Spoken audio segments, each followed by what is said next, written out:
You may be seated. Our scripture reading is in your bulletin again, the story of the Magi, which is only found in Matthew's Gospel, starting in chapter 2. After Jesus was born in Bethlehem in Judea during the time of King Herod, Magi from the east came to Jerusalem and asked, "Where is the one who has been born King of the Jews?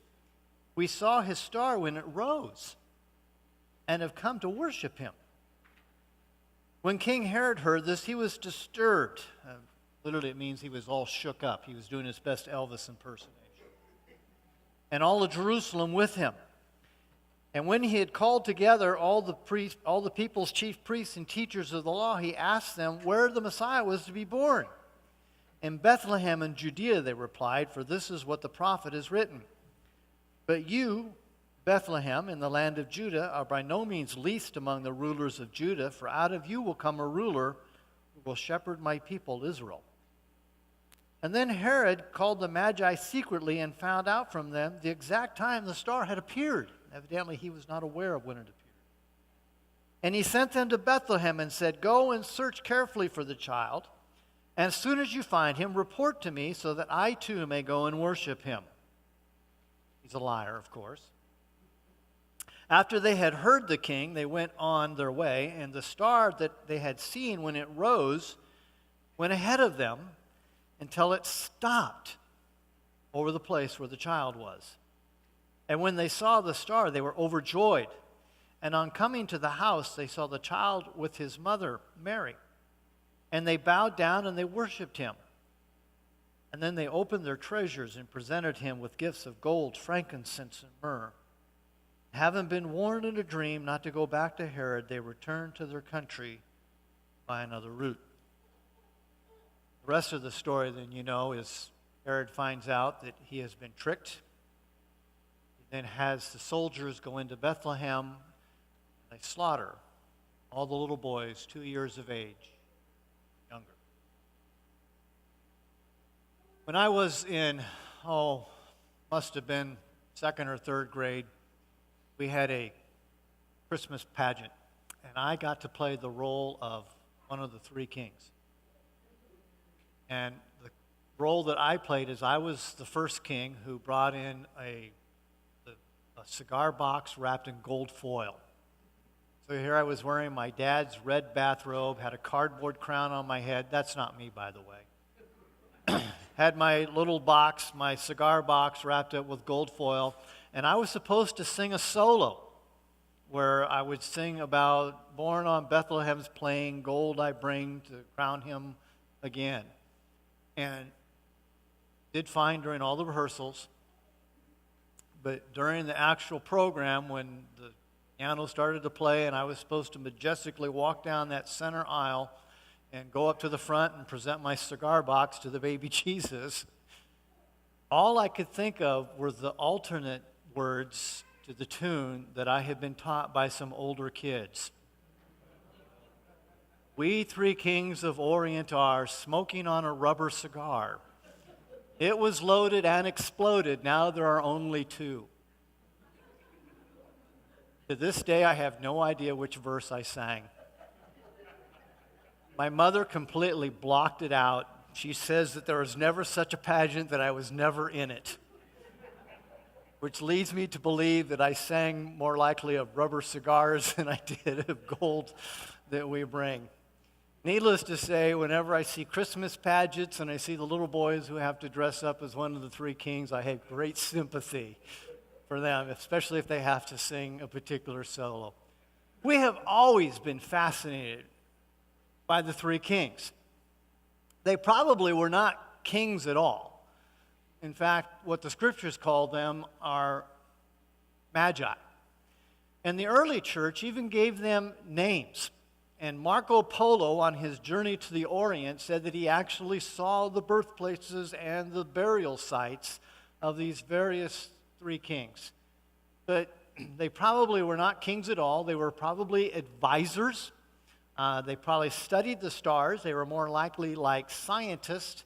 But what we do know is they certainly were not named Balthasar, Melchior, and Caspar. And whether or not there were three of them, the reason why we think that there were three is because how many gifts did they bring? So we thought each of them brought their own thing.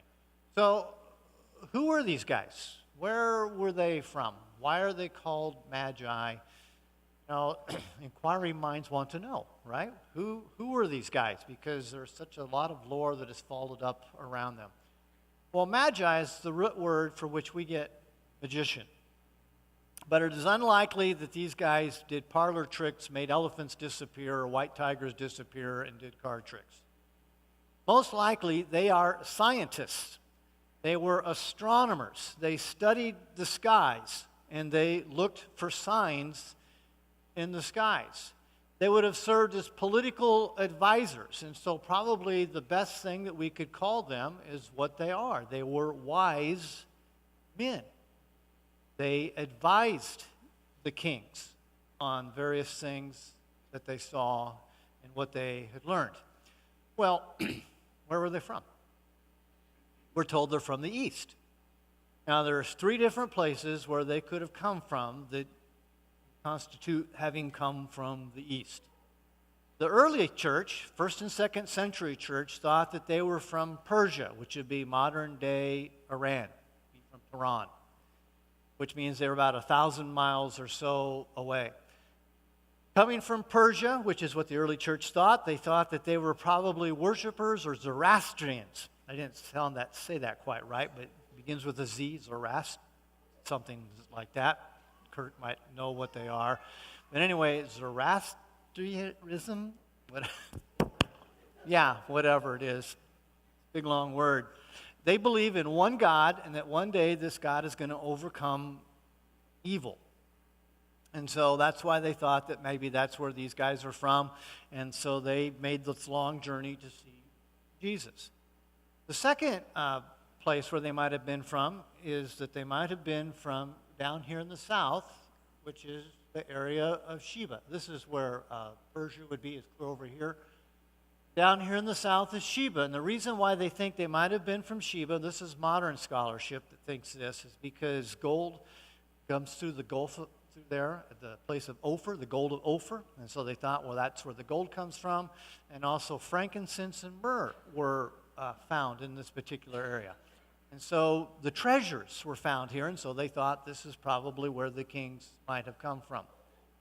But most modern scholars who really take the story of the Magi seriously think that it's historical and not just made up, think that where the Magi came from would be Babylon or modern-day Iraq, 750 miles away from.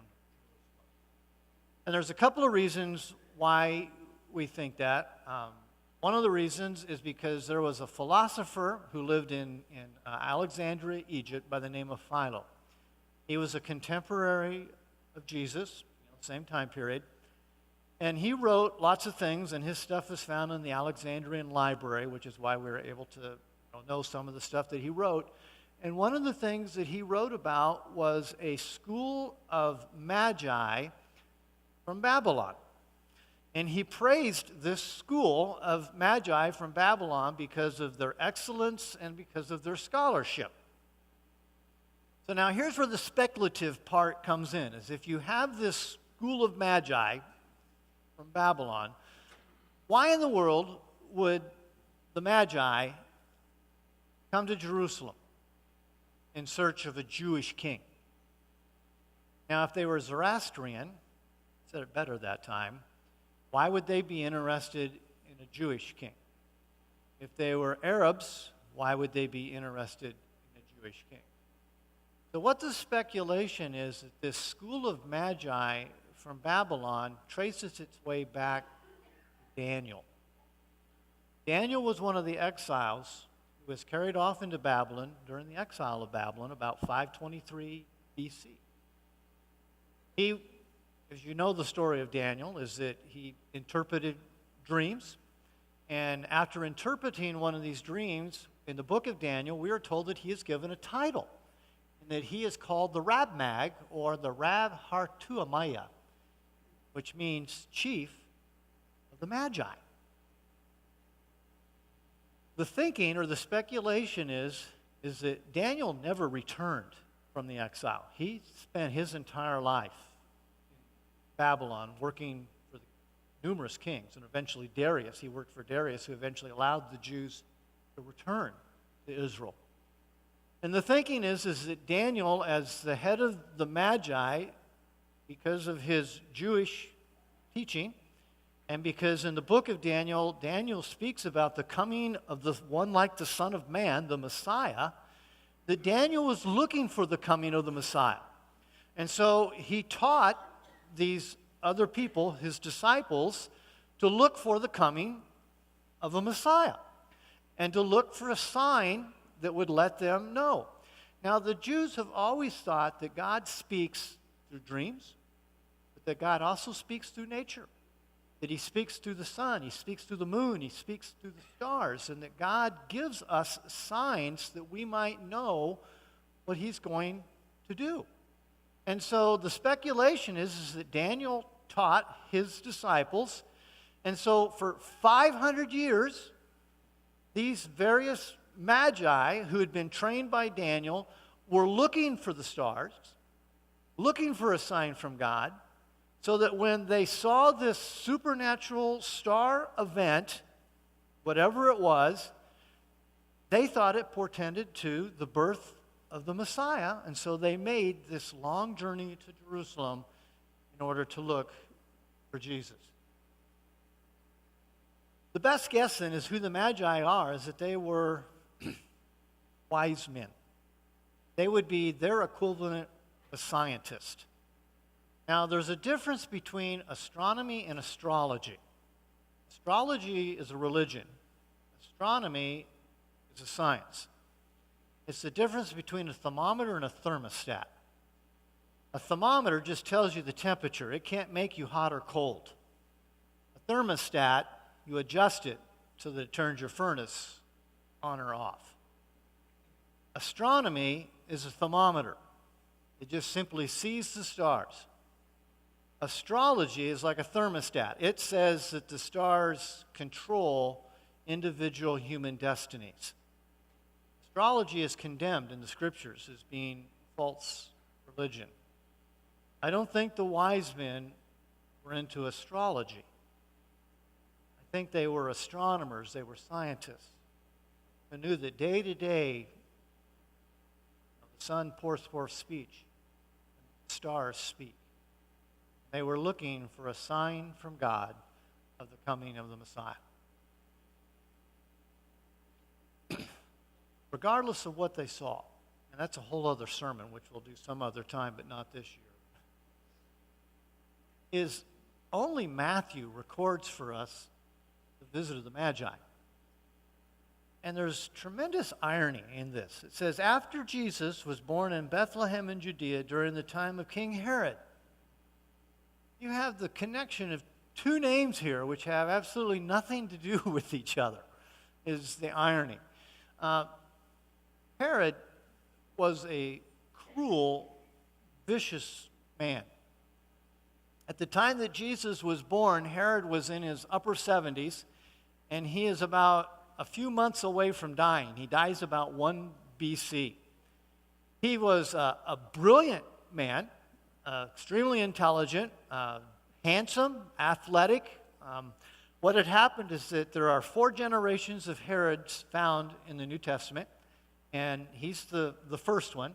His father was actually an Arab who was forcibly converted to Judaism, and his father sided with Julius Caesar and betrayed the Jews after he had become a Jew, betrayed the Jews and was rewarded by Julius Caesar by becoming the governor of the area of Judea. He had some boys. One of them was Herod the Great. Herod ended up imprisoning or killing his brothers so that he became the ruler of this particular area. His best political move, though, is that he sided with Antony of Mark Antony and Cleopatra fame when Mark Antony was doing battle against Octavius, who became known as Caesar Augustus. You know who won, of course, is that Octavius won, Caesar Augustus. What Herod did is he immediately went to Rome. He surrendered himself to Augustus. And he says, don't judge me on who my friends were. Judge me on what kind of a friend that I was. He says, with the same loyalty that I showed to Mark Antony, I will show to you. And so Augustus was so impressed with him that he allowed Herod to continue to rule and even allowed him to expand his territory.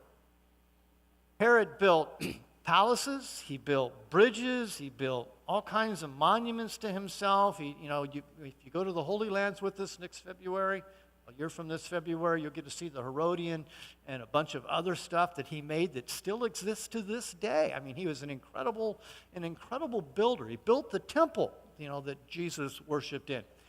But he was paranoid. He had 10 wives.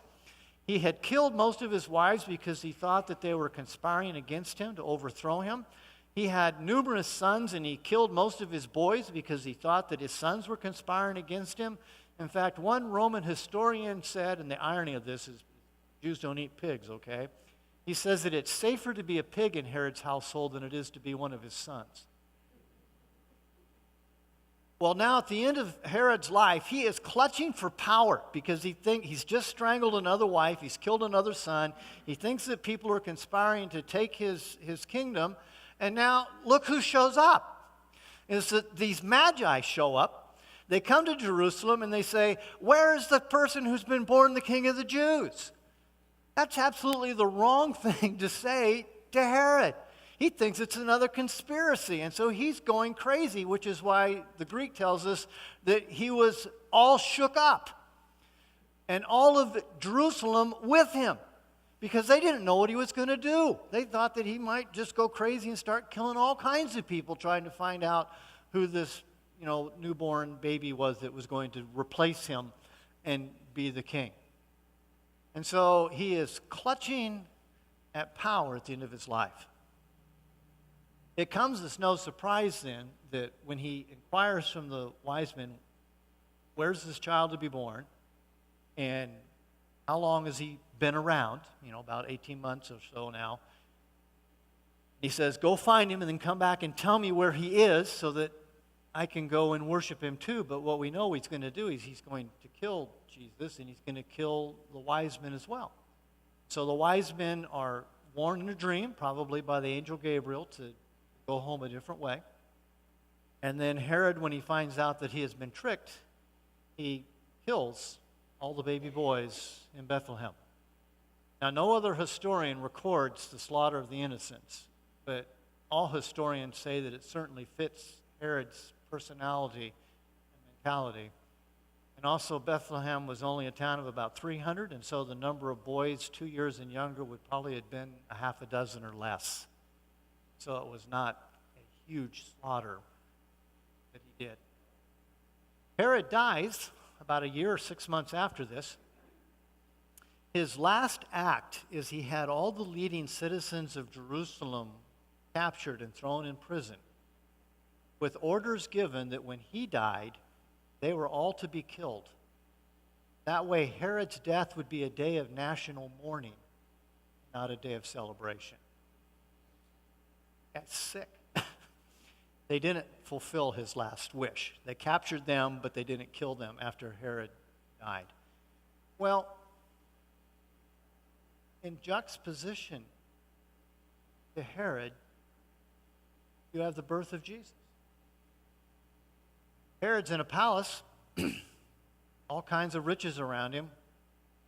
Jesus is born in a stable. His parents are two peasants who are so poor that when they brought Jesus to the temple to dedicate him, much like Alex and Sam did today with their daughter, that they could only afford 2 turtle doves rather than the traditional offering of a lamb. Jesus never built anything. He didn't build any temples, he didn't build any churches, he didn't build any bridges, he didn't have any roads, he didn't do any of this stuff. Herod had a huge army. Jesus never raised an army. Jesus lived in obscurity until the age of about 30. His ministry lasted only 3 years. And yet, he did more to change the course of history than anybody ever. because his kingdom was not of this earth. Herod grasped his kingdom, tried to hang on to it, killed in order to keep it. His was a kingdom of death. Jesus said, he who hangs on to their life will lose it. He who loses their life for my sake will gain it. Jesus was a kingdom of life. So between these two kings, these kingdoms, you get the juxtaposition of the Magi. Put yourself in their sandals for a moment. They may or may not have come by camel. They came 750 miles if they came from Babylon, dusty roads. They saw some sign. I don't think it was a comet, which is one of the most common things that people think it is. But they saw something, and they interpret that as being the birth of the Messiah. They travel the 750 miles, and they go to the palace, because where would you expect a king to be born? But the palace. So they go to Jerusalem, and they inquire of the king, where is this child who's been born the king of the Jews? This should be good news. And instead, they're met with confusion and hostility. And then Herod brings them in secretly to find out when exactly they saw the star, so he has a date to kind of know how old this child is. And then he's planning to kill them, except the Magi don't know this at the time. And then what they're simply told is, well, the prophecies tell us that he's going to be born in a little town 5 miles south of here. You can see it from here. If you stand on the top of the hill here and you look, you can see Bethlehem. And he says, that's where they say this child's going to be born, so go and find out for us. Here were the Jewish leaders who had the prophecies, who knew about the coming of the Messiah, and not one of them would go 5 miles to go and see Jesus. These Magi had traveled 750 dangerous miles only to be disappointed when they get to Bethlehem, or when they get to Jerusalem, and then they go on down to Bethlehem. And then when they get to Bethlehem, what do they find? You know, they inquire and they say, where is this baby? And people immediately said, well, right over there. Joseph and Mary evidently had bought a house now, because we're told that they're not in the stable anymore, they're in a house. Joseph had probably started a carpentry business, a contractor business, thinking this is where he was going to locate because of, you know, all the bad talk still around in Nazareth about who the real father of the baby was and stuff. And people remembered how 18 months or so there had been an angel band that had been singing about the birth of this Messiah. And so they point them to this little humble house. So these Magi, they come to this little house. There they find Jesus with his mother.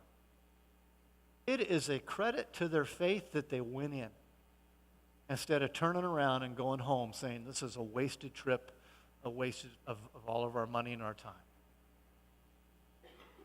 But instead, they go in, and we are told that they worship. Now, Persian worship, or Babylonian worship, they would be lousy Methodists, by the way. They'd be even worse Presbyterians. Their worship would have made the Pentecostals look tame. They would have had drums and cymbals and horns, and they would have been beating them and playing them and singing and dancing around. You know, if the people in Bethlehem thought it was incredible that they had an angel band, well, now they get to see this, you know, the Shriners band, you know, that's banging and playing away. And then they offer their gifts, the most precious gifts to offer at that particular time, of gold and frankincense and myrrh. And then they return home by a different way. Well, what are some of the implications, at least I see from this story? The first one is Herod clung to power, kingdom of death. Jesus served, kingdom of life. And the Magi in a position to choose. Who are we going to serve? The kingdom of Herod or the kingdom of Jesus? And they chose Jesus. They worshiped him. They showed great faith. They showed great obedience. So the question I ask is, who are we? Who are we most like? Now, not very many of us are in the position of Herod where we have the power to do incredible, cruel things. But we're selfish, aren't we? Greedy, jealous, concerned about ourselves instead of being concerned about others. And if we had the power of Herod so that we could eliminate our enemies, wouldn't we at least think about it? To do that? We clutch at power and popularity and try to accumulate wealth. I think the sad thing is if we really examine our hearts, we're a lot closer to Herod than we would ever like to have to admit. But what we want to be like is Jesus, don't we? We want to love. We want to serve. We want to be a disciple. The Magi offered the best gift that they could. Because it wasn't their gold and frankincense and myrrh that was their gift. It was their gift of worship that was the most precious. That they came. The Jewish leaders wouldn't go 5 miles. These guys went over 750 miles in order to worship. We have the scriptures, we have our musicians, we have all kinds of technological toys to help us in our worship. But do we give our hearts? Do we actually worship? Or do we come just to be entertained? We need to be like the three kings. We need to be Magi. Obedient, faithful, and give our best.